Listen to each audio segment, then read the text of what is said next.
especially I in understand class. Like the small period where these kids Makes are sense. supposed to be learning and preparing, and I don't know. It's I know somewhere in how, the middle. how You got to find a middle ground. It's hard. flip phones, I think, is the middle ground. I think that dumb phones should be allowed. We could avoid a lot of problems. Anyway, we're unfortunately out of time. I do want to thank B166ER for 20 memberships gifted late in the show. I want to make sure that I don't miss that. I appreciate it. And I want to thank you all for being here and joining us as we get this week started. I do want to let you know I'm not going to be here tomorrow. I'm going to spend the day with my daughter. We got a little doctor's appointment I got to take her to. But Yaz is going to be taking over. Jackson White is going to be joining. So it's 2 Jackson days in a row, which is great synergy here for TDR. JR, as always, thank you. And where can people watch more of your content? You can catch the watch party over here on the watch list. We also do it every day right before you come in here. Come check us out starting tomorrow if you guys haven't done already. It's a nice burgeoning community. Also, the clips go up every day. You'll find the things we talked about today. Come over and like and share all that good stuff. We'll see you guys. Awesome. I love it. Thank you so much. Thank you, everybody. Until next time, for now, stay safe out there. Stay sane out there. We'll see you soon.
Hi, and welcome to Indisputable with Dr. Rashad Ritchie. Doc has the day off. And I know you guys think I say this each and every time, but I love everyone, but I especially love to laugh. So Maz Jobrani is joining us as our special guest co-host today, comedian extraordinaire. Brilliant. You're a brilliant man too. I think comedians are so special, particularly ones like you who are telling a story. I learn when I watch stuff that you've produced It's wonderful. You're not just laughing, you're learning. So where are you, Maz? Tell folks where you are right now. Where I am basking in your kind words. That's where I am. I wish more people would talk to me like that. I'll see what I can do. Thank you, Sharon. Yeah, just in Los Angeles, sunny and hot LA, and I've been touring all over. I did Australia this past summer, and now I'm getting ready to do U.S. dates. I'll be in San Francisco and D.C., Boston, Atlanta. So hopefully I get to see you. That's right. Come on through. They await you. Yeah, so if wherever people live, if they go to my website, mazjobrani.com, they will find me. I most likely am coming to your city. Well, we can't wait. We'll see if we can show you a good time here in Atlanta. Okay. We've got soul food. I don't know, Magic City. Do people still go to that? I've been invited before. I've never been there. But anyway, you know what Magic City. I mean, everybody knows about Magic City, right? Okay. I mean, this is the A. Never mind that. We do have some business to take care of. Maz, all of you, want to thank you for watching, listening. We'll begin with Donald Trump. This time, what is he vowing to do? Oh, I'll tell you. To end the use of mail-in ballots ahead of the 2026 midterms. There's an idea. All right, let's get into this. Donald Trump vowed yesterday to issue an executive order to end the use of mail-in ballots. He'll end that voting, he says, ahead of the 2026 midterm election. That move, though, will likely favor the Republican Party. Here's what Mr. Trump posted. It's so long. He's got to knock this off. It's so long. This was not intended for this. Do a podcast if this is what you want to do. It's a dissertation. Let's give you the gist of it. I'm going to lead a movement to get rid of mail-in ballots, and also, while we're at it, highly inaccurate, very expensive, and seriously controversial voting machines, Trump wrote in a social media post. Okay, so obviously hiding behind things that his friends at Fox couldn't hide behind. He was kind of dancing around this fraud allegation, this time in particular to these quote unquote controversial voting machines. He continued in all capital letters, as he loves to do, the mail-in ballot hoax using voting machines that are a complete and total disaster must end now. Remember, without fair and honest elections and strong and powerful borders, you don't have even a semblance of a country. Thank you for your attention to this matter. Donald J. Trump, President of the United States of America. Let's remind you, folks, as if you're not living it. The November 3rd, 2026 elections will be the first nationwide referendum on Trump's domestic and foreign policy since he returned to power in January. Democrats will be seeking to break Republicans' grip on both the House of Representatives and the Senate to block Trump's domestic agenda. Reuters contributing here. Later at the White House, Trump said his Republican Party must get behind the new effort if they want to retain power, and noted the executive order was in process. It's being drafted as we speak, folks. Trump's comments follow his meeting with Vladimir Putin that Friday, after which Trump said Putin agreed with him on. I mean, this is a bad joke. He says Putin agreed with him on ending mail-in balloting. Well, it's a ruse, if you will. Perhaps that's the wrong word for it, Miles, because there's not real voting that Putin allows in Russia. So why are you taking advice from him? Oh, I know you want to be a dictator too. What do you think of this latest announcement on Truth Social, Maz? And before you answer that, it's too damn long, isn't it? Yeah, I got a lot of comments on that. First of all, you're right. His Truth Social posts are like lengthy office memos that you get, and you're like, oh my God, I got to read this. And then at the very end, thank you for your attention to this matter. I mean, it's really, it's like we're in an office with a just a blowhard, and he keeps sending these messages, and we're like, please stop sending the messages. Secondly, I really would like someone to analyze the words he uses. He's got such a limited vocabulary that he keeps using the same words, tremendous and the huge and the best, and just these same words that keep coming and going. And I think it's not just him, it's Stephen Miller, who's probably doing a lot of this tweeting and or collaborating with him to put these, whatever it is called, truth socials. So that's the part of the annoying truth socials he puts out. The part about you saying Vladimir Putin and Russia and how he thinks it's good to not have mail-in ballots. Actually, I got to point out to you, Vladimir Putin won the last election with 125% approve of the votes. So yeah, so that's how they do it over there. So it's a smart thing to do if you're a dictator and you want to assure that you will continue to rule. Yeah, that's how you do it, and it's amazing how openly he admits to and advocates for gaming the system to win, and he's been saying that even from before. Like he used to say it with. In the 2020 election, he was talking about mail-in ballots back then and how it's not good for his, the Republicans are going to lose if we have mail-in ballots. And so he's now openly saying this is, I'm going to rig the game as best as I can. I'm going to do this. I'm going to have Governor Abbott redistrict the districts in Texas so that we can gain some seats in the midterms, because he knows and they know that their policies are all crap, that they've really run this country into the wrong direction, whether it's the economy, whether it's his claim that he's, solved 7 wars. I mean, bringing up Vladimir Putin, he said he's fixed the Ukraine-Russia thing, and Russia just had their biggest attack in Kyiv since the war began. So that's not happening. He hasn't fixed the situation in Gaza, where Israel continues to kill the Palestinians. He has not solved any of the problems. He claims to have solved the Pakistan-India problem, and Modi just laughed in his face. And then we have Xi Jinping bringing Modi and Putin and Kim Jong-un to a conference and going, "I don't need you, dude. I don't need you." So his policies have made America now put us in the back seat, and they're taking us in the wrong direction. And so he knows that he's got to steal the elections in the next round. And so he's starting all this stuff. And I guess we'll find out, since states actually are the ones who run elections, we'll find out if he can legally say no mail-in ballots or if it's just more mumbo jumbo from this guy. It's a shame if you're into dictators, because his friends of that persuasion, no love letter, no invite. They're seemingly distancing themselves from Donald Trump. You're right about that. You're right about everything.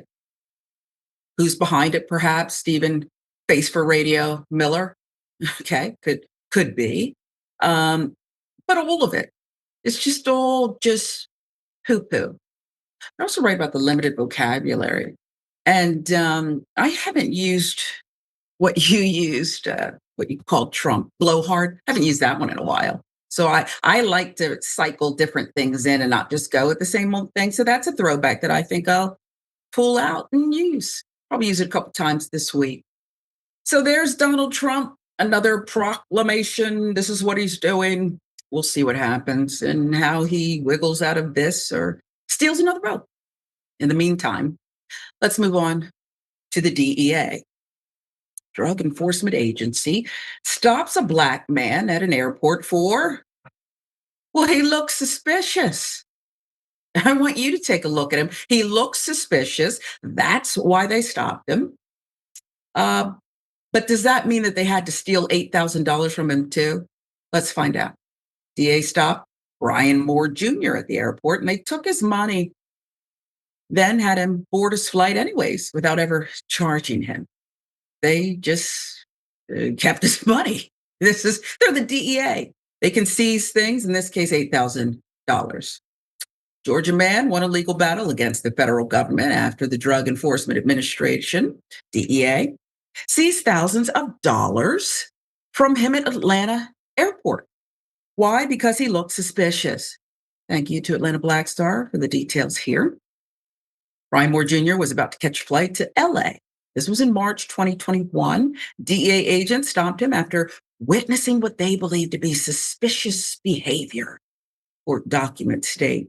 They questioned him, eventually obtained his consent to search his bag, which contained $8,500 in cash. So they seized the cash and let Moore board his flight without charging him with a crime. They told me that I looked suspicious and they were just going to take my money based off of the fact that I look suspicious. Moore telling WSB TV. Hadn't done anything wrong. I wasn't doing anything wrong.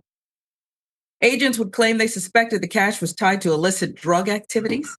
However, Moore, an aspiring music artist, was planning to use that money to finance a photo shoot and music video in LA. Moore then hired an attorney hoping the seizure of his money could be reversed. After over a year of litigation, the government asked the federal court to dismiss the case with prejudice and eventually returned Moore's $8,500. Does he get interest? I mean, this is bananas. Moore had just spent, though, more than $15,000 in legal fees. He sought help from the Institute for Justice to appeal his case to a federal appeals court. Costs money to defend your property against civil forfeiture. In Brian's case, it cost almost twice as much as the value of the property. Those who successfully fight the government's attempt to take their property deserve to be made whole. Attorneys for the Institute of Justice wrote, if they are not compensated for the cost of successfully litigating their case, even more property owners will simply give up rather than contest this government abuse. And when the government takes property from innocent people, it should be the one to pay. Last month, the federal appeals court ruled the government had to pay Moore's legal expenses. There's a victory. As well, I felt a little bit of justice finally, Moore recalled. For Atlanta Black Star's reporting, Dan Albin, the attorney who filed Moore's appeal, said civil asset forfeiture is often driven by profit. Wow, maybe it is a dictatorship. Since agencies can hold on to the money they seize, that gives them a strong incentive to engage in seizures and forfeiture of cash so they can supplement their budget and spend that money on virtually whatever they want. Oh, they could probably go to Nobu. Maz, that's expensive. Yeah. Maybe invite some people, enjoy an office party. I don't know. This is outrageous. And yet I'm mad about it, but not surprised.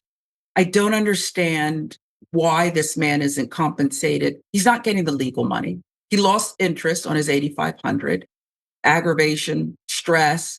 Perhaps he even had to borrow or secure more funds to conduct his photo shoot, et cetera, in Los Angeles. It's like the government will not like it. They're saying, who won't check me, boo? They're just saying it every day to everyone. What say you? Well, first of all, when I read the article, I think it said that he got the legal fees back, but to your point, he didn't get any kind of interest or any extra compensation. And it indicated that many people, because of the cost to fight the government, many people don't fight the government. They let the money go. And so there's a few issues here. First of all, this was, I think, in 2021. And so this was during the Biden administration. And this is another point to show that we do have and continue to have systemic racism because they stopped a suspicious man who is a person of color.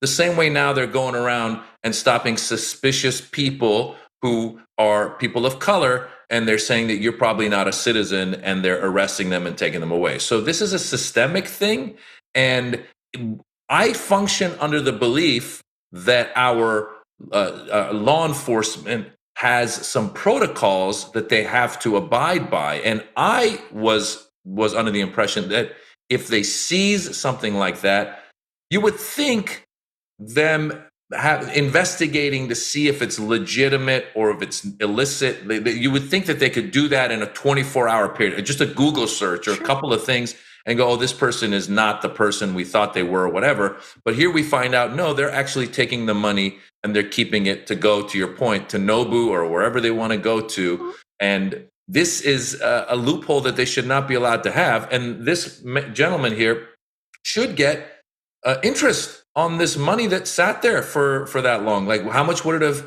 gained if he'd put that money into the stock market or whatever, invested it somehow? So yeah, it's pretty disheartening to find out the DEA can just do that, just point you out and be like, hey, you look suspicious, give me your money. And as you mentioned, our friends on the Supreme Court have now made it just fine. Looks Hispanic. I think I'll go ahead and pull them over. Something about the grounds being because, well, there's a lot of Hispanic people who live in this area. So we've got to just basically put them all under indictment. Okay. Same way this behavior is incentivized, right? Because you're right. It's very difficult. This was a man who was dogged in his fight for justice. I mean, if he's that dangerous, why are you letting him get on the plane? Okay. If he's an illicit drug guy taking the money to LA, why'd you let him get on the plane? And I just meant the $15,000, which sounds very reasonable. I'm somebody who's paid a lot of legal fees. Don't ask Maz. Maz, I don't want to get into it. I don't want to talk about it. He's part of my past. So I'm leaving him there. So I'm begging you, please. You're my friend. Let it go. Yeah. But I paid a lot of legal fees. $15,000. It's not going to him. It's going to the lawyers who earned it. So I'm disgusted. And I suspect I'll continue to be disgusted by the conduct of our government. Folks, wake up. We're already there. Okay. This one is, well, it's deadly. A man fatally shoots an 11-year-old boy over ding-dong ditch prank. Well, kids are going to play, folks. Shouldn't end in death. 42-year-old Gonzalo Leon has been charged with the murder of 11-year-old Julian Guzman. Happened in East Houston. Army vet has been accused of murdering the 11-year-old who was playing ding-dong ditch with his friends. God, look at that sweet face. Bond recently set at $1 million at the request of prosecutors. When you have a case as tragic as this one, quite frankly, as brutal, and you have an 11-year-old shot in the back and murdered, I think it's an appropriate bond, said the DA, Sean Terre, outside the courtroom. And it's so hard to imagine this, but it's real. Shooting occurred August 30th, 11 p.m.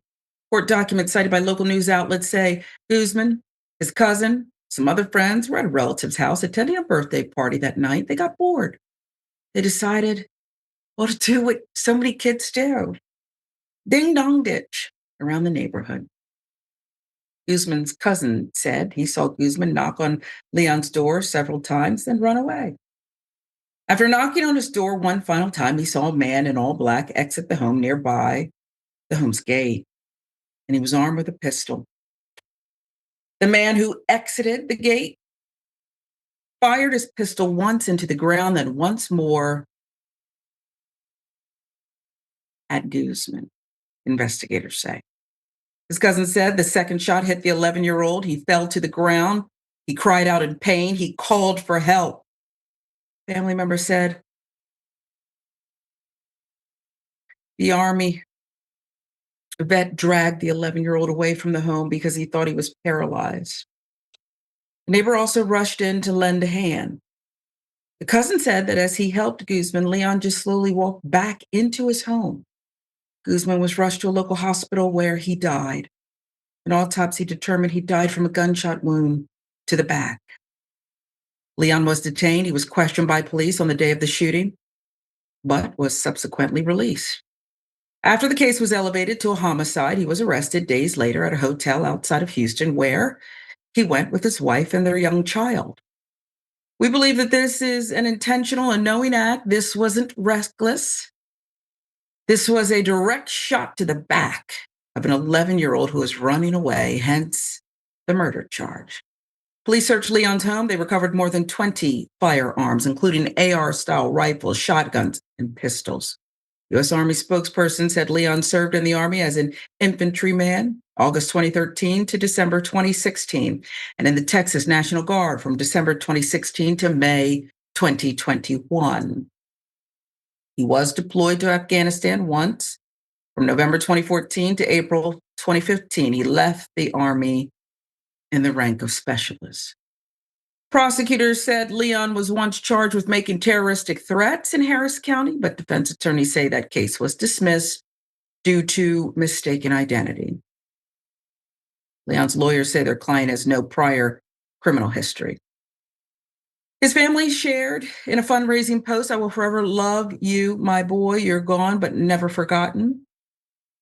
This is Guzman's family. "We will seek justice for you. We will provide a link in our video's description to the family's GoFundMe."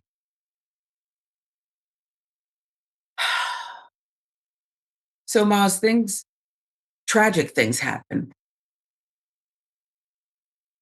Yeah, yeah. It's I don't know what to make of this one, though. I cannot stomach looking at this sweet faced little boy who was just doing what I did as a kid. Perhaps you did as a kid.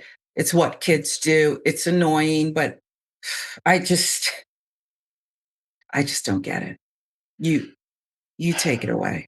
Yeah, there's nothing normal about this. This is not happening in other countries where people are shooting people at their doors. It's the guns, and they can come and they can try to excuse as much as they can, thoughts and prayers, mental illness, whatever you want to say, excuses, excuses, excuses. But this man clearly had a whole artillery at his home. He was of that mind. Probably had mental health issues. He has mental health issues. And that's the other thing. On the one hand, they go, "Oh, it's not the guns, it's mental health." And then on the other hand, they're cutting funding to mental health. So what are we doing? Are we just going to have everybody armed and we just go around shooting each other every time we're annoyed at each other? Is that where America's headed to? It's the most idiotic argument in the world when they say, "Oh, it's my right because I want the government's going to come and take my guns." The government has jet fighters. If they wanted to take your stuff, they could just show up and take it. They have a whole military. So you arming yourself like this and thinking that you're protecting yourself is all just BS. It's a cover.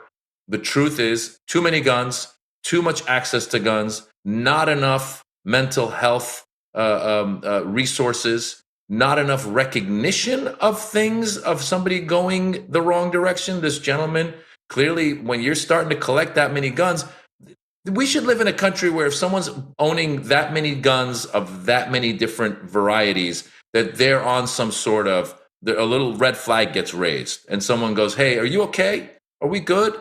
You're just doing target shooting? Okay, you're just doing hunting? Okay, let's get you assessed. Let's make sure you're fine. You need resources. You were in the military. Let's give you resources rather than cutting your resources," so that we end up in a situation where this man ends an 11-year-old's life. And you can put up as many GoFundMe's as you want. You can put up as many justice claims, and he got, they can put him in jail for the rest of his life, whatever it is. That kid ain't coming back. And so the family's life is ruined. His family's life is ruined. He's got a young kid himself. He's got a wife and a young kid himself. And I don't think that people are just evil. I don't think that this gentleman who shot that kid came out evil, but I think what happened was he got to a mental place where it led to this. And again, because he has access to a gun, he can turn around and shoot a kid for ding dong ditching. So there's absolutely no way to sugarcoat this. And they're going to come at it with thoughts and prayers and mental health and all their mumbo jumbo once again. And it's just very sad. Yeah, it is. Spare us the slow singing and flower bringing. This sweet faced boy should be here. And I agree with you, Maz. It's actually very simple. So stop trying to act like we're crazy. Do you know if you're a public housing landlord, you have to have inspections once or twice a year? If you want to be part of the program, you want to, exercise this, they come, they do inspections, make sure everything's fine for their tenants. It's just something you accept. It's reasonable, right? You're part of this. What's wrong with a little monitoring here? You have an arsenal of weapons as if you are your own small militia, and it's apparently fine. And now a little boy is dead. Our hearts go out to the family. As we said, the GoFundMe set up. It'll be on the video that we post. It's just enough is enough. This is Indisputable. Sharon Reed alongside Maz Jobrani, one of our favorite, maybe is the favorite comedian, okay? We like the smart ones. And there's a lot of smart comedians, but I just love your wit, your humor.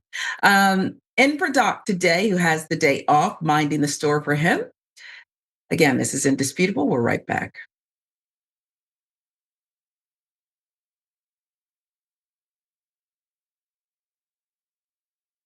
What contributions to the progressive cause are you most proud of? I mean, I don't have super high aspirations for a singular role that I can play in the movement or anything. I try to present myself as what I think that I am, which is a progressive man who is driven by a, I think, well-interrogated and well-organized system of values that I try to stay consistent on, and I demonstrate that that's the sort of life that a person can lead and be successful and be happy and all of that. And that should not need to be done, but there are so many people on the right that are trying to push men in the opposite direction that I want to be able to do that. Along the way, if I can get people to care about some topics that they wouldn't necessarily care about, or that for some men they might think that's not a topic that they should be focused on, that's definitely something that I relish doing. And along the way, I mean, we've been able to introduce people to a lot of candidates. That's been a big part of what we've done. Not all of them necessarily got in office. Probably most of them did not. And a lot of them you might not even remember their names. But it was great to be able to provide people the platform where they had the chance of, making a difference. Obviously AOC and all that, but there's been a lot of great people along the way.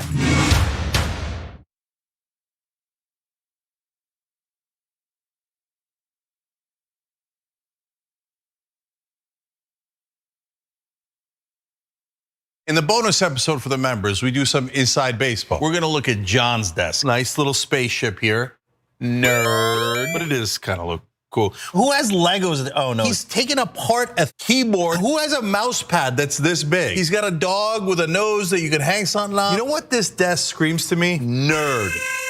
And that's how we like him. We love Johnny Pie. He's got his own personality like everybody does at TYT. Come meet us all in the bonus episodes. TYT.com/team. David Sorrell, Anita Turner. Is Adam Green drop by? Charlemagne. Congressman, great to have you. It's great to be with you, Chang. Your show is a great thing. You're informing people. A lot of the shows that I live on, my CNN, my MSNBC, and even Fox, and any of the other shows, NPR, they are so quick to decide that they know what this building means today. The one thing that I hate that politicians do, they talk about the people they should be talking to. Do they have any idea that they're the establishment and that they're hated? Or do they not realize that at all? People are so deeply in their little universe. I think it's very easy to not really question what you're doing. Voters have a right to ask questions of any nominee, whether they're independent, Republican, or Democrat. The system is duopoly that suppresses competition. How is it the year 2024 and we're still like, maybe they'll talk about paid medical? Like how is that like at one level it's like, good, what we're talking about it now. You're like, it's 2024. And that's always been the critique, that your critique of us is, well, you guys give good speeches, you put out good tweets, but you're not wielding actual power. Now we're starting to. My favorite news platform by far. It's not even close. It's about a country and a principle, and that's what you and I both work to achieve. And I'm so glad that at least half the battle has now been won. If you want to go really hear what's going on, honestly, you should tune into the Young Turks. Thanks for doing such a great job. Please keep it up. Hang tough. Yeah. That makes me so happy. Oh, I like making you happy. I didn't know about that. This is a happy Anna Kasparian. You're welcome, YouTube. Join the Dragon Squad by becoming a YouTube channel member. Click the join button below or sign up on tyt.com/join to get access to fun emojis, a member-only chat, exclusive shop TYT designs, ad-free watching, and so many other amazing perks. Plus, you get bragging rights for being part of the coolest community on the internet and help us drive real positive change in the world. The Dragon Squad awaits, so join today.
Welcome back to Indisputable with Dr. Rashad Ritchie. Doc is off today. Maz Jobrani, the wonderful comedian, joins us. You're just inside the doors. I don't know how much people at home can see, but I thought maybe it was a fake background, but it's not. Beautiful pool out there. You've earned it. Yeah, I got a You gonna pool. take a dip after this, Maz? I didn't use it. I didn't use it much this summer, but it's there. And with global warming, I think we all are going to need pools. Yeah. Because it's getting hotter and hotter every day. Yeah, it is. I've got mine out back, a little plastic thing my daughter blows up. Whatever you need to do to keep cool, okay? That's what we're doing. Yeah. Let's get to some of your comments. Dragons don't know I'm not real bacon says, if you steal $8,000, that's a felony. How is them seizing the money without cause not a crime? I think it's a good question. It seems criminal to me. So everybody's suspicious? I look suspicious, don't I? Okay. Is it suspicious that I come on sometimes without brushing my hair? Anything at any time can be suspicious. So come on, folks. Let's articulate reasonable suspicion, right? Isn't that what the standard's supposed to be? Winter Scoop says civil forfeiture. Citizens not being allowed to carry large sums of cash were put in place by the big banks. If the citizens have the cash, the banks can't make money off of you. This is where we are, folks, and that could be reasonable. I don't know where this started, but that's reasonable to me.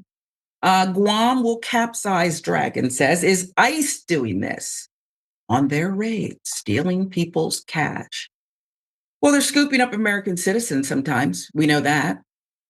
Sending people who have, Dear Mama tattoos on them to CCOT, claiming that they're gang members and it's a pledge to their gang. So again, this is where we are. We can't rule that out. We're now at that point. You do dirty things. You don't cop to it. You have a reason for doing it to a certain segment of the population, then this is where we are. People who would say, oh, well, we can't just indict the whole organization. We can indict the whole organization until we know otherwise. That's where we are. And it's a very sad commentary on America. Look at your life. Look at your life. Okay. And the first Americans who need to look at their lives don't go by their government names. Not anymore. They don't go by that because they've been coined and they'd rather enjoy it, I think. They may not like the names, but they enjoy being part of this group that attacks fellow humans at every turn. You know who I'm talking about? Too much time on their hands? Very nosy. I'm a journalist. I'm curious. This takes it to a whole nother level. Vile as can be, and fully justified. I wish a Karen would. You want to call the police on them for having a barbecue on a Sunday. I feel free! Back off! I'm going to tell there's an African-American man threatening my life. What's your problem? What'd you call me? You called me. You heard. What'd you call me? What'd you call me? Oh yeah, you going right on YouTube, man. Look at this dude. Look at this racist white dude. I race motorcycles. I race That's cars. all right. I race, yeah. What'd you call me? Say it again for the camera so they can hear you. YouTube. Yeah, say it again for the camera, you idiot. Oh yeah. What'd you say? Go ahead, get out, man. Say it again. You proud of it? A fool. Another one. Racist male Karen, Jacksonville this time. Calling a black man the N-word. This is, again, proudly. He knows he's being recorded, could care less, and probably won't face enough backlash where, a society we check each other. Shame used to be a thing. And so I want to get your reaction on this, Maz, but the shame part, the reason I raise it is because I get what the victim of this N-word Karen was doing. Say it for YouTube. Well, I'm going to document it, and I don't have any problem with that. But the expectation that these kinds of people will be shamed when we've seen so many get GoFundMe accounts and really become somewhat rich off of it. What say you about this encounter? Well, unfortunately, this starts from the top down. This is the president who came down the escalator and said Mexicans are rapists and drug dealers. And now we're in a situation where in his second term, racists feel more and more emboldened to do and say what they want. And to your point, they actually raise money off of it. I mean, there was an article in the New York Times about how a lot of right-wing white supremacist organizations are not holding any protests anymore because they don't have anything to protest about. There was a quote from Enrique Tarrio, who's the head of the Proud Boys, and he said, "We've gotten everything we want. I mean, it's going the way we want it. DEI is a bad word. Universities are being taken over. Museums are being told to say slavery was okay. Everything that they wanted is happening." And so you have these people like this guy who feel emboldened to just say, yeah, what'd you say? Oh, he just says it again. And then he thinks he's witty when he says, I race motorcycles and sports cars. I mean, it's just so stupid. Like, why do you feel like you have to get the last word in like that? Why doesn't this guy have a moment where he says, look, I lost my temper and I shouldn't say that and I'm sorry. I mean, there's a moment, you could do that. You could fix that situation. And I'm guessing this came from some sort of, I don't know what happened before, but it seems like since they were both in their cars, people get in their cars, they get aggressive, people get angry, which is a whole other thing I don't understand. I mean, if people just got out of that frame of mind of the anger that's caused when you're in your car and somebody does something you don't like, if you just step back and thought, you know what, if I met this person under other circumstances, I might get along with this person. It might be fine. And therefore, rather than losing my mind and screaming and yelling and cursing them and using slurs like this, take a deep breath and just try to calm down and move on with your life. But this guy obviously escalated it. And then the fact that he just so unapologetically says the N-word and just keeps saying it when he's filmed shows us the state that we're in right now. And again, once again, I will attribute it from the top down. When you got Donald Trump, Stephen Miller, Laura Loomer, you name it. I mean, there's just, it's a, Hegseth, it's a whole administration of racist people. So what do you expect? Kristi Noem, it goes from top down.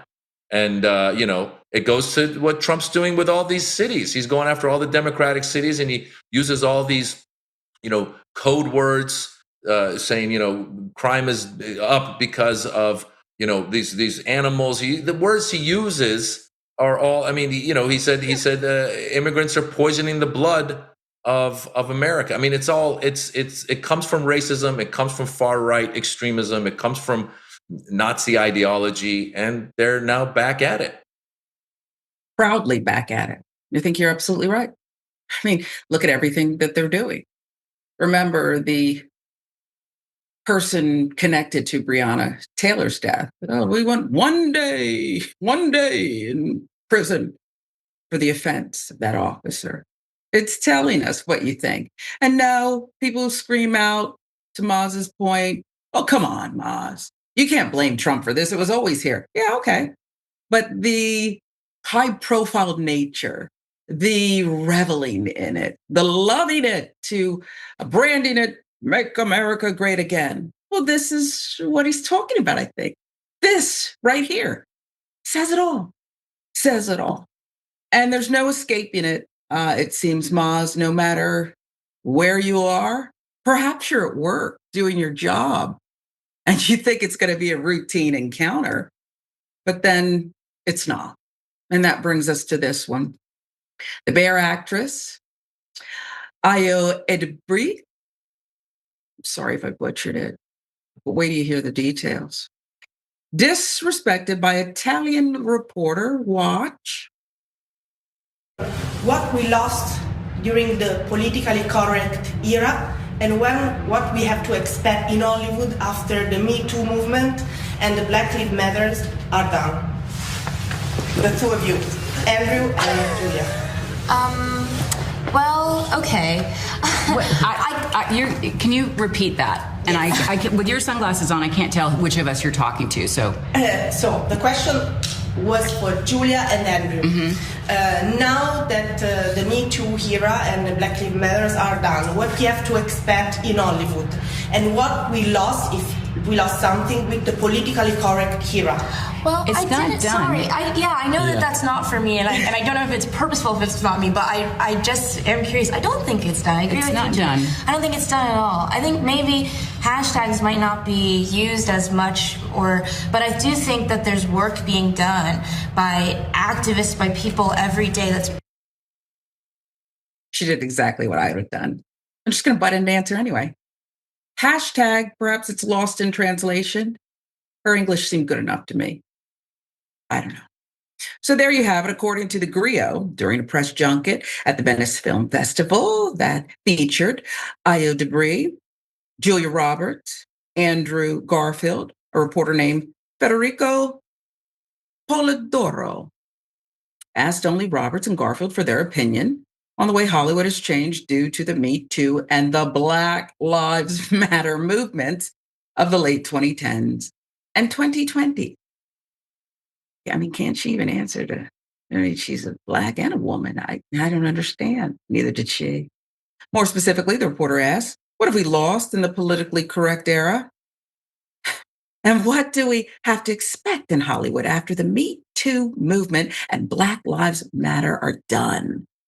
Reporter asked twice for two actors to respond, leaving Ayo Edebiri out. But she responded anyway. I know that's not for me, and I don't know if it's purposeful that it's not for me, but I don't think it's done at all. Hashtags might not be used as much, but I do think that there's work being done by activists, by people every day. That's beautiful, important work that's not finished, she said. Maybe there's not mainstream coverage in the way that there might have been 8 or so years ago, but I don't think that means that the work is done. Garfield also backed up Edebiri's point, agreeing there may just be less coverage of the social movement. I mean, look at the climate we're in. And so folks on TikTok would definitely have something to say about this. Take a look.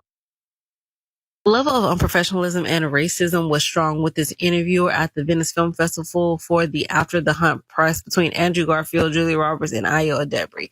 Because what do you mean you're asking a question about how we are moving past the politically correct era of the Me Too and Black Lives Matter movement, and how can we expect to move past this politically correct era because both these two movements are done, but excluding asking the Black woman there and only addressing the question to Julia and Andrew. Wearing sunglasses inside while conducting an interview outside of a medical reason is highly unprofessional. And Andrew Garfield turning his whole, and when I say turning, I mean he turned that bitch and looked both of them in the eyes and was like, blink twice if we run. Julia Roberts summoning like 30 years of media training and just like being a Hollywood starlet to not curse that lady out and to instead be like, could you take your sunglasses off and ask again? Because I don't really understand who you're addressing, which is A-list 30-year actress speak for what the did you just say? The fact that you would ask a question like that to Julia Roberts, the same Julia Roberts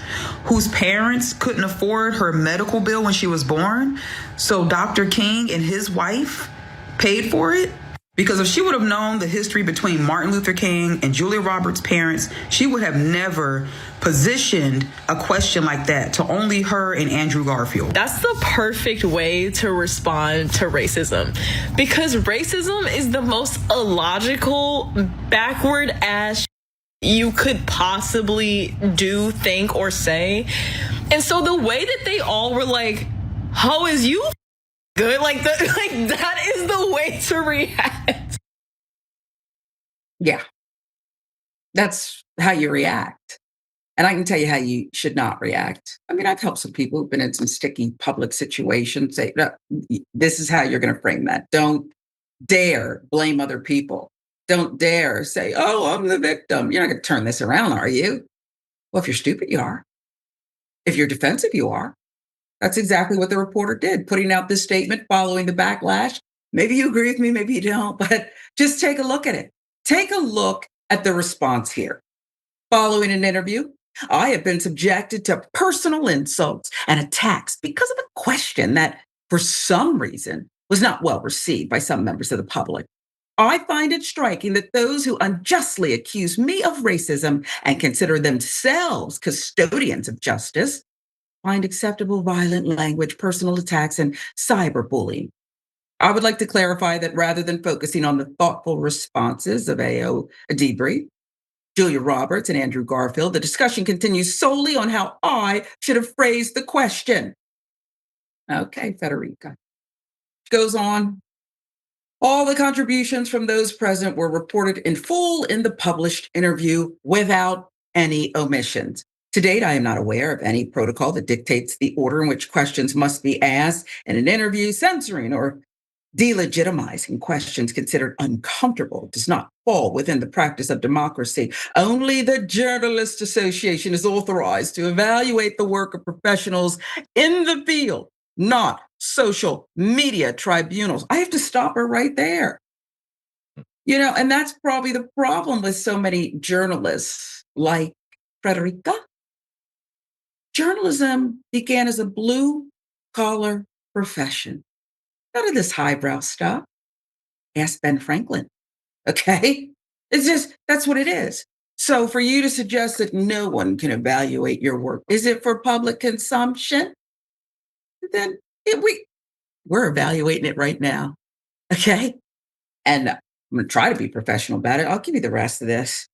To those who unjustly accuse me of racism, I would like to clarify that in my work, I've interviewed people of every background and ethnicity, and my own family is multi-ethnic, matriarchal, feminist, with a significant history of immigration. I've collaborated for over 20 years with numerous national and international publications of all political orientations, always approaching my work with openness and professional rigor. In my view, the real racists are those who see racism everywhere and seek to muzzle journalism, limiting freedom of analysis, critical thinking, and the plurality of perspectives. Hypocrite. That's my word for the last part of that statement. That's what they were doing. They were analyzing her question all over social media. They were critically thinking, and there were a lot of perspectives there, no? They didn't say muzzle her. They used some unkind language, but perhaps the questioning was the first assault. I don't know, Maz. Perhaps this can be chalked up to I'm a member of the foreign press and it didn't come out right, but that's not what I heard. What did you hear? Well, I mean, right off the bat, the fact that she's asking about Black Lives Matter and the Me Too movement, which is, Black and female, and you have a Black female there, and she says, not you, the other two. It would be like if she'd asked the question of like, how do you feel about colorful shirts from Gucci? The two ladies you answer, not the guy wearing the colorful shirt. I mean, like, can you imagine? Like, what was she thinking? First of all, put your question to everybody. Hey guys, I got a question about the industry. Here it is. Secondly, the way she worded it, it does come from the perspective of like, now that those two things ruined Hollywood, what's the future look like? So whether she meant to or not, that's how it came out. So if you say, okay, English is not my first language, I did not intend it to come out like that. Rather than coming out defensively in your Instagram post, you come out and say, what I meant to ask was, how did these two things affect the Hollywood, and where are we now? Let's say that. But the way, if you listen to it, the way it's worded is she says, basically she's saying like, how did those two things ruin Hollywood? And thank God it's over now. What are we gonna do next? It's like she words it in such a way. And so I don't know if she's new or what. The fact that she's defensive shows me that she does not have that level of professionalism. And it shows you also the fact that this in this world that we're living in, people are not willing to admit when they have done something wrong. This is your job. If I'm a stand-up comedian, if I say something on stage and somebody comes up to me afterwards and says, hey, the way you said that was offensive because A, B, and C, I'm not going to go, you know what? You're attacking me now? I'm going to go, oh, I didn't even think of it like that. I'm so sorry. Yeah. That's not how it was intended. So clearly she had intentions behind it. Clearly we're living in a world where, once again, I think there's this backlash against what they say is woke and all this other stuff. And being someone who's in Hollywood, I'll tell you that we still have a problem of Thank you, not Maz. enough representation of Thank you know, you. people of color, of women, of all of that stuff. So there's a long way to go for it to actually represent the percentage of people in our population and the amount of talent that's there. I love the fact that when there was all this discussion about DEI and DEI is bad, and Mark Cuban came out and said, I believe DEI helps my companies because I get a diverse opinions, I get diverse points of views, and that helps us grow. And I firmly believe that. And if this journalist didn't believe that, once again, as a journalist, ask the question in a way where the interviewee can answer with their opinion, as opposed to wording it in such a way. She worded it right away saying, oh, that stuff was bad. Now we're beyond it. So tell me what it's going to be like in the future. So if that was an issue of her saying, I don't speak the language that well, go on your Instagram and explain that rather than talking about the attacks. And I'm not at all supportive of anybody attacking anybody personally or going after them and cyberbullying them. That's not the solution either. But that's what's going to happen when you ask a question the way you ask the question. The fact that those three actors, all three of them, were shocked, and by the way you worded it, and to the people that you worded it to, that should show you something. Right off the bat, that should show you that your question was not received in a way where it was coming from a good place. Yeah, I agree with you. Okay. And I agree. I don't want the personal attacks. I apologize for saying Stephen Miller had a face for radio. I shouldn't have said it. No, you should. Can we just carve that out? Let's just keep that one. I'm not going to do it again. Okay. But you're absolutely right. And the question seemed to be a bit of an attack. And maybe I'm putting too much flex behind it. But you see the Black woman sitting there, rather. And you did it anyway, because you know what? You're not curious, Federica. You're not curious at all. Maz is right. You were presenting your opinion under the guise as a question. And then when people started coming at you, you retreated into victimhood and acted like you didn't know what they were talking about and that you were above it all. Well, you're not. And I like Julia Roberts, and I'm happy that one of the social media people who documented this situation and criticized it brought up that story, that old truth about Coretta and Martin and how they paid that hospital bill. She's a real one. And so I support it all the way. This is Indisputable. Doc has the day off. Much more with Maz Jobrani and Sharon Reed when we come right back.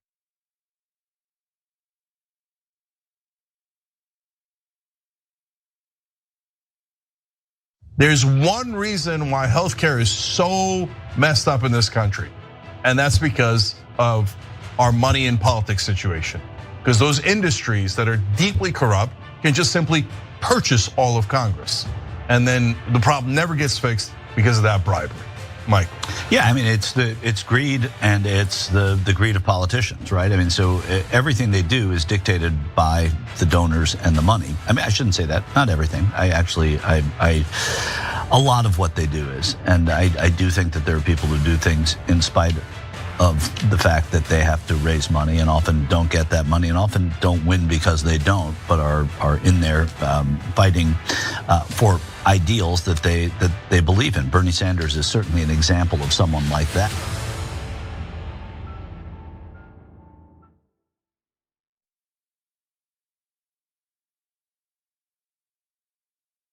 I'm back to gaslighting. Did you and I talk about gaslighting on Old School? Probably. That boss gaslit all his female employees. People who manipulate others like that make you feel like you're the weirdo. Why won't you punch yourself in the face? What is wrong with you? And you're like, oh my God, I feel so bad. Why didn't I just punch myself in the face and poke my eye out? I'm 47 and I just figured it out like earlier this year. You figured out somebody was doing it to you, or that you were that it was that it would have been happening my whole life and I didn't realize it. Right.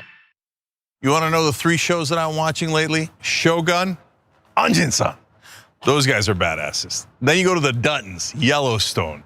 Now, they don't always do it right, but they are badasses. But the 3rd show has the biggest badasses of all, the Young Turks. Live every weekend. Sick that was so good. God damn it. Okay, live. Weekdays at 6 o'clock Eastern. That's what I meant. Anjin-san. How do you know if you're a populist? Easy. Do you work for the donor class? You don't? Great, you're a populist. Okay, so the establishment takes money from the donors and serves the donors. Mainstream media takes money from advertisers, and they are giant corporations themselves, and they work for themselves, and they work for the powerful. If you care about the average person, and you want the average person to have better health care, better wages, a better life, and you hate corruption, congrats, you're a populist.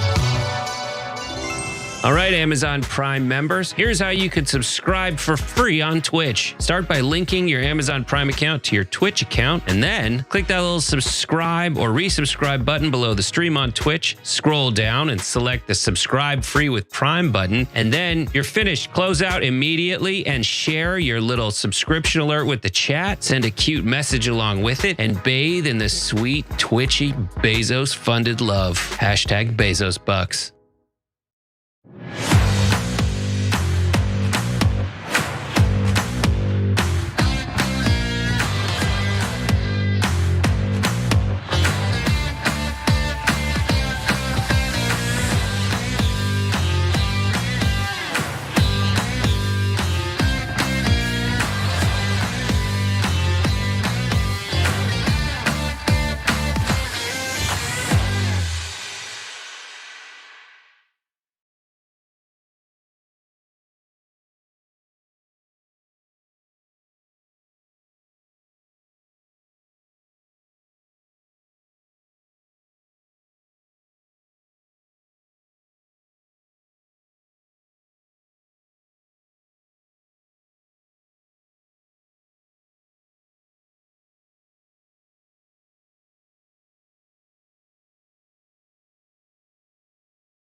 Welcome back to Indisputable with Dr. Rashad Ritchie, Maz Jobrani, Sharon Reed here, filling in for Doc today. I love being on with you, Maz. You told us a little bit about what's coming up. I can't remember. My mind's not that good, but we were talking about this before we went on the show, and you were telling me I've got this coming up, that coming up. But let people know again if you've already done it. Yeah, no, I appreciate you. I'm touring a lot. I'm doing stand-up comedy. So if people are in San Francisco, DC, Boston, Houston, Atlanta, New York, I'm coming to you. And so just go to mazjobrani.com, find the city. And if you're there, come out, watch some comedy. You can also follow me at Maz Jobrani on all the social media. I try to post funny stuff because the world is so crazy nowadays, where obviously we all need a good laugh. We need you. That's what I'm trying to do a little bit of online. We need you. And I often wonder, what's it like when you get together with other comedians? Are you guys just all serious? Like, oh, you can finally be serious. Or do you guys, you're just naturally this way? No, I think, a lot of times it just depends. So we'll be backstage talking seriously. I think a lot of comedians are curious. So we'll have, whether it's political talk or it's talks about our lives and our families and all that stuff. And then once in a while when you're in that space of like making fun of each other, that's fun too. And there's certain people that you do more of the making fun of with than, like there's one guy that he's a friend of mine, Amir K. He's very funny. And whenever I see him, I go, oh, you're still in the business? Like, like you should have quit, but he's hilarious. And so we have fun and just tease each other. So there's some that I do that club. with. Yeah, I love it. It's all from love. Then Cat Williams shows up and people say, oh, there he goes again. Okay, I love Cat. I love Cat. I love him Friday. too. I was in Friday with Cat, Friday after next. Me, him, and Terry Crews. That was our First big movie. Yeah, I support him. He was banned from several counties here at one point. I think it was unjust, but Cat's going to be Cat, and he should continue being Cat. He's right about a lot of things, by the way. Did he? Okay, let's get to some of your comments. YouTube now. I'm neglecting you all. Bernie the Kiwi Dragon says, just one more reason not to carry large sums of cash on you. Pickpocket, get to you. And so law enforcement officers can too. You're right, Bernie, referring to the man who they had no reason to take his cash. Okay, but they did it anyway. DEA had to give it back years later. Jay welcome to Indisputable. Wow, we appreciate you so much. Our entire audience, just the most loyal in the business and free thinkers. Julia has a good poker face, says V. Brown. I agree. And we didn't really talk much about the sunglasses, but you can go ahead and take those off. If you're going to be disrespectful, just let us see the whites of your eyes, okay? That's all we're looking for. All right, we're going to move on. We'll get to more of your comments. This one's got a lot of peaks and valleys. It's on Netflix now. You can check out the full documentary, if you will. Black woman allegedly scammed out of $2 million by her ex-husband. Let's get into it. New Netflix documentary series, Love Con Revenge, where a victim of the infamous Tinder swindler helps other victims who lost money from dishonest romantic partners get justice. One of the stories featured was that of Shariza Jackson, who was allegedly scammed by her ex-husband, Dorian Wilkerson. Right now, there's scams, folks, and then there's like, who are you? I can tell you. During these investigations, large parts of the alleged perpetrator's biographies turn out to be fiction. One victim, Shariza Jackson, who ended up almost $2 million in debt after loaning her husband money to open a cosmetic surgery center in Florida, found out instead that her husband, Dorian Wilkerson, was never licensed to become a medical doctor, as she says he claimed to be. Now, a lot of times people like to blame the so-called victim. You're my husband. You said you're a cosmetic surgeon. I mean, I'm inclined to believe that. But I think it's a hell of a good investment. Sure, we could take out a loan. I mean, who's not going to get their money back? All these Brazilian butt lifts and things. You're going to get your money back in no time. Not this time. Year into their wedding bliss, she says she supported him in opening a cosmetic center that would offer breast augmentation, tummy tucks, and those Brazilian butt lifts. She claims his role at the center would be bringing the doctors to do the procedures and manage the day-to-day operations. Jackson, who was busy working her day job, claims she financially invested in Best You Now, which should have been called Best You Know, looking back. Best you know, because this guy is a fraud. Well, it was going to be located in Broward County, Florida.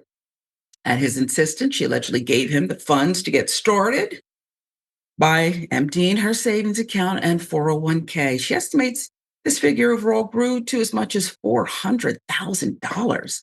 Daily Mail with some of the details, the numbers. She claims she wasn't actively involved in their business at first, but eventually she noticed that the center was losing money despite having a full roster of client bookings. To help their investment, keep their business afloat, she says she left her corporate job to devote herself entirely to their cosmetic center. When she started questioning Wilkerson about missing money, she claims he had an answer for everything. She began believing he was a master manipulator. As their romance began to unravel, she says she started to hear stories about Wilkerson stealing money from other people. Several women who were allegedly deceived by Wilkerson reached out to her, and they told her he's a dangerous person, not who he says he is. They warned her, be careful. One woman who told Jackson that she is friends with Wilkerson's first ex-wife sent her a text that Jackson shared with dailymail.com. She described Wilkerson as a master con artist. I've known him for 16 years, and he has always been a liar and a con, she wrote. Increasingly anxious and realizing the man she fell in love with seemed to be a con artist, Jackson's worst fears were realized when she allegedly saw a text he'd sent to a male friend saying he didn't need her anymore because she's broke. Ruthless. Jackson began digging into her husband, she was appalled to discover he was a convicted felon who had been arrested for fraud in 2002, battery, and assault in 2007, battery, assault, and family violence in 2009, and was still on probation. She obtained a report of his criminal history that dates back to 2001, provided to dailymail.com, was obtained through the clerk of courts in Atlantic City Probation, New Jersey, and clerk of courts in Georgia. So he went south. He was facing a domestic battery charge there. Charges. August 2001, felony charges were filed against him for theft and extortion of more than $75,000 in Atlantic City, New Jersey. He pled guilty, convicted, September 6, 2002, placed on probation, according to the documents. February 2007, he was booked on simple battery, released from prison. $5,000 was the bail, according to documents by the Fulton County Sheriff's Department in Georgia. February 2009, he was arrested for simple battery, family violence, was released from prison, $10,000 bail, according to records from Fulton County Sheriff's Department in Georgia. He was also charged in August 2017, speeding, Broward County, Florida, and for careless driving in Pembroke Pines, Florida. January 2020 records show. Jackson says when she confronted him, he filed a bogus police report against her, having to do with their joint finances, tried to get her arrested. Wilkerson, who earned a PhD, always said he worked at Emory University Hospital, but the show found no record of him in the hospital's personnel department, and the state of Georgia does not have a record of a medical license for him. They also found a cease and desist order in the state of Florida that said he was practicing medicine and leading people to believe he was a medical doctor despite lacking qualifications. Woo. It's worse, a lot worse. A person died at his medical practice. A Plantation Plastic Surgery Center used an obstetrician gynecologist as an unqualified anesthesiologist, and a Brazilian butt lift patient died after surgery. Florida Department of Health Administration complaint says this. The Best You Now plastic surgery didn't return a message left by a Miami Herald reporter. Well, there are no legal proceedings over the money that Jackson lost from Wilkerson. The doc follows her and her daughters as they try to get some semblance of justice by confronting him and telling him off at Georgia State University, where he has taught in the math department. Wilkerson claims he only used his doctor title to reflect his PhD. Let's talk about one of the daughters. Accused him of taking out a line of credit in her name without her knowledge prior to the divorce. Both daughters had such a tight bond with Wilkerson, they claimed they changed their last name. But when they confronted him on the Georgia State University campus, he dismissed them, drove off in his car, despite the daughter providing evidence to the police of the alleged fraud. They chose, the police, not to pursue the case. Wilkerson denies all of the allegations. I got to start with the police. I mean, I got to get myself together after all of that. Monster. Okay. I don't know why, if these allegations are even partially true, why they wouldn't be pursued to the fullest. Protect us. I'm in Georgia, and it's time to put out a bolo, at least to my girlfriends. This guy is no good. But what do you make of the fact that, Maz, he's been allowed to do this again, if this information is correct, and we know he pled guilty to some things that are fraudulent here. Why has he gotten away with this time and time again? What does that say? And I have my opinion about what it says about how people who come forward courageously to say, I've been scammed or treated. But what do you make of this? Well, first of all, anytime a PhD goes out of their way to remind you that they're doctor, I get a little suspicious, because I get it. It's hard to get a PhD, but when this guy has it there and he's doing a medical thing, it's one thing to say Dr. So-and-so, in your, in you're in academia. But when you're running a medical center and you saw that image and he puts doctor in front of it, so everyone's assuming this guy's a medical doctor and this guy's legit, and clearly he's not. And it's mind-boggling to me how these people get away with it. I mean, this show on Netflix came about because the victim of the Tinder swindler, which was the first one that was a hit, I think in 2022, is one of their biggest documentaries, was this guy, I guess this guy who's from Israel or something. He was swindling women and getting all this money from them. And it showed in the documentary how clearly he would lie and make up these stories about how rich he is. He just needs to borrow a couple $100,000 to get out of trouble. And that guy didn't end up really paying any kind of restitution or any kind of I think he might have done a couple of months in prison in Israel. And as a matter of fact, for a while, I don't know if he still is, he was on Cameo making cameos where people would ask him, they would say, oh, it's my friend's birthday. Do you trying to swindle them? So you'd say, hey, this is so-and-so, I need a little bit of money. Send it to me. Happy birthday. He was leaning into his scam.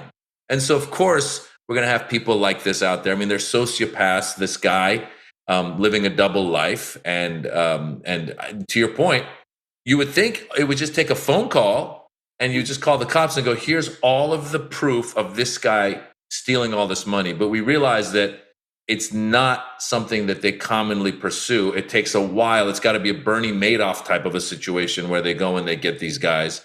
But I feel a lot of people, once again, we just live in this world where people are emboldened to do things like this. And it should be obvious. I mean, like you said, all those different crimes that the guy committed or all the other different things that he was indicted on. I mean, at what point do we put this guy away so he doesn't go and scam another person out of $2 million? I don't know. Yeah, I don't know either. Scamming more women. It's apparently he's very good at that. He's an expert in that. Okay. And you're right. These people who go out of look, I'm not going to hire Dr. Cornel West to do my mommy makeover. And I respect him, but I don't need Dr. Cornel West to, think he's going to fix this. It's not how it works. Okay. But this is real. And I think it's a cautionary tale. And it's a shame we have to tell our friends this. And maybe, and look, I've been taken before, but I'm a journalist, so maybe I'm more skeptical. But I think people don't understand that because they are one way, not everybody's like that. Some people have no conscience. They are diabolical. And you have to stay woke, if you will. It's not fun, but it's what you have to do. I had a home that once I moved to another city, right outside the Cavaliers, the basketball NBA team's new training facility. It just happened they built it after I bought this home. I left, I didn't sell it. And so I began renting it out. A bunch of NBA players stayed there over the years. And as I remember one, he was the number one pick of the draft and he went bust. I won't even bother with his name, but he was just a big baby. Not everybody can go pro right out of high school, Maz. I'm going to tell you that. Kobe was special. Moses Malone, I think, was another. But LeBron, of course. But this guy just wrecked the house. I remember calling his agent. Hey, man, float me that check for about, I don't know, $26,000. Okay, I'll tell him. But no check came, Maz. Mm-hmm.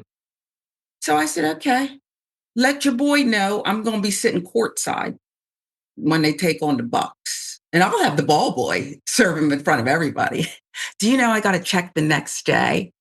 I just got to check the next day. And everything was fine. And I wasn't mad at him. But you have to say, I don't care who you present yourself. I don't care who you are. Okay, you made it to the NBA. Great. Number one player. How did that work out?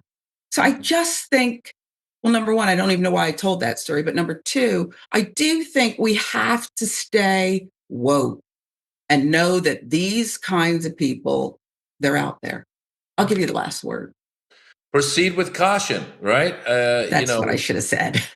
Yeah, but you're right. I mean, unfortunately, I think a lot of people function under the belief that others are functioning the way you function. And you might be someone who says, I've got morals, I've got ethics, I'm not going to steal.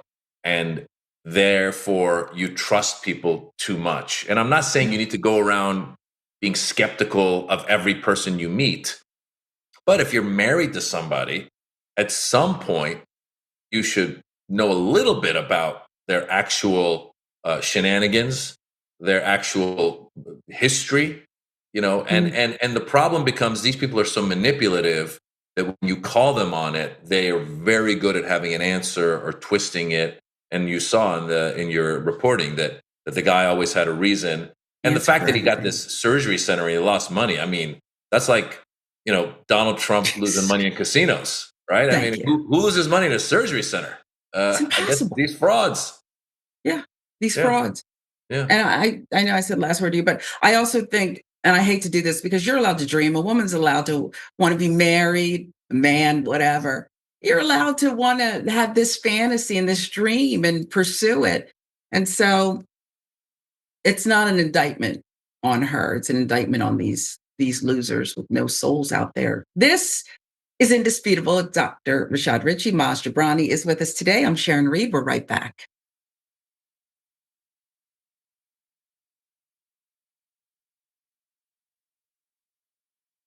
At TYT, our mission is to boldly pursue truth, challenge the establishment, and drive positive change. At a time when corporate capture of our media, our government, and our politics is nearly absolute, everyday working people need a champion to fight for them and to push back against the powerful interests that threaten our democracy itself. At TYT, we're proudly progressive and call out corruption and duplicity wherever we see it, from Republicans, Democrats, or anyone else. And unlike mainstream news media outlets, we're not beholden to corporate advertisers, to defense contractors, to Wall Street, or to Big Pharma. We only have to answer to our audience, and for nearly 2 decades, we've accomplished that by delivering honest, timely, and insightful perspectives on the day's news without fear or favor or concern for whose toes we might step on or which powerful elites we might offend. And while we're super serious about the news, we also manage to do it in a way that is fun and lighthearted. We can do this together and serve our audience, and yes, have fun doing it.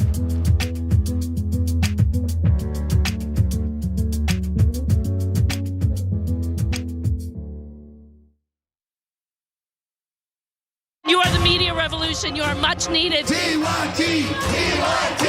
The place is like 95% TYT on.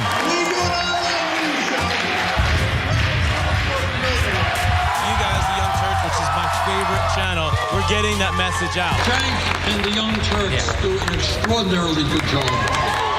No matter what mainstream media says, you have to listen to the Young Turks. All the people who support us on the internet, that's what gives us strength. That's what allows anyone who was in there who was undecided to think one side seems to be winning. They seem to have a bigger army. There might be a reason for that. So thank you guys.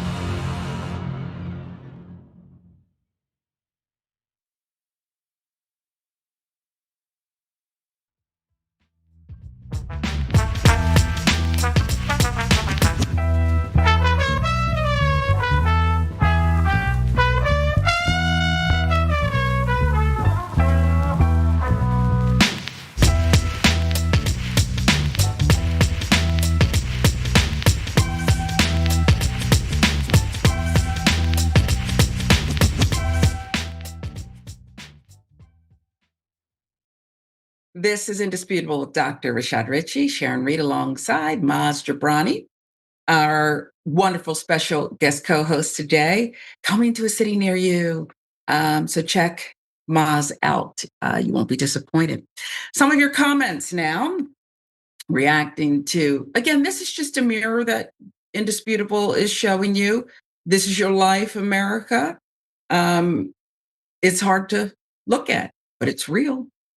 Guam will capsize, Dragon says. Oh, but it's poor people who are the problem. No, the criminals are the problem. Simple and accurate. Embedded Dude says, sounds like the ideal candidate for a job with the Trump administration. So, referring to a few of the stories, I believe that one refers to the doctor who was not a cosmetic surgeon at all, but is accused of being a swindler and has a past, actual convictions. Winter Scoop says, being an Army veteran, that gives more weight to the murder charge. Veterans are trained multiple times in their career about when and who to shoot. Yes, the man could have war PTSD, but that doesn't negate the training. Talking about the 11-year-old boy just playing ding dong ditch, shot in the back, shot dead. We love your comments, your perspective. Keep them coming, folks. Now, it's natural that you don't always get along with your colleagues. We're different people. You come together in a workplace, just do your job. But this, black cop sent racist image by colleague after defending a woman. Here are the details, folks. Chicago police officer Anthony Banks stepped in when he witnessed a pregnant woman being assaulted and harassed by another officer. That cop and others retaliated against Banks for intervening. And we do have a very, it's a graphic image sent to that officer. Same cop, other cops then retaliated against the black police officer back at the station, surrounding him, preventing him from walking away while calling him racial slurs, telling him, go back to where he came from. That's according to a lawsuit filed Tuesday, federal court against those cops, obtained by Atlanta Black Star.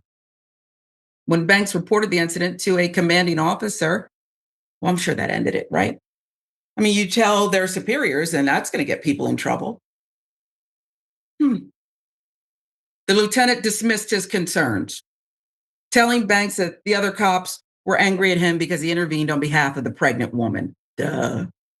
Lieutenant offered Banks to leave his shift early, but then called him as he was driving home to return to the station to fill out a form documenting the alleged intimidation. Banks claims stating the document was leaked by an unknown Chicago officer. I mean, this sounds like a setup. That's just an opinion. Altercation that led to the retaliation. Well, let's tell you about it. Lawsuit states Banks observed a heated exchange between a pregnant woman and a cop whose name remains unknown. Plaintiff observed the defendant, unknown officer, bump into the woman, which escalated the confrontation, the claim states. Plaintiff attempted to de-escalate the situation, stepping between the defendant, unknown officer, and the pregnant woman, asking the defendant, unknown officer to, hey, calm down. Good. I'd thank my colleague for that. Everybody has a bad day once in a while, but this. Attorney Horowitz telling ABC7 that Banks told the other cop, why don't you distance yourself and, give her some room? That didn't go well. Other cop who confronted Banks later that day at the police station accusing him of, quote, interfering with his team. And the intimidation continued the following day after one of the cops emailed him a racist image on his department-issued phone, Banks claims. We do have the image. We're going to show it to you. And just pathetic.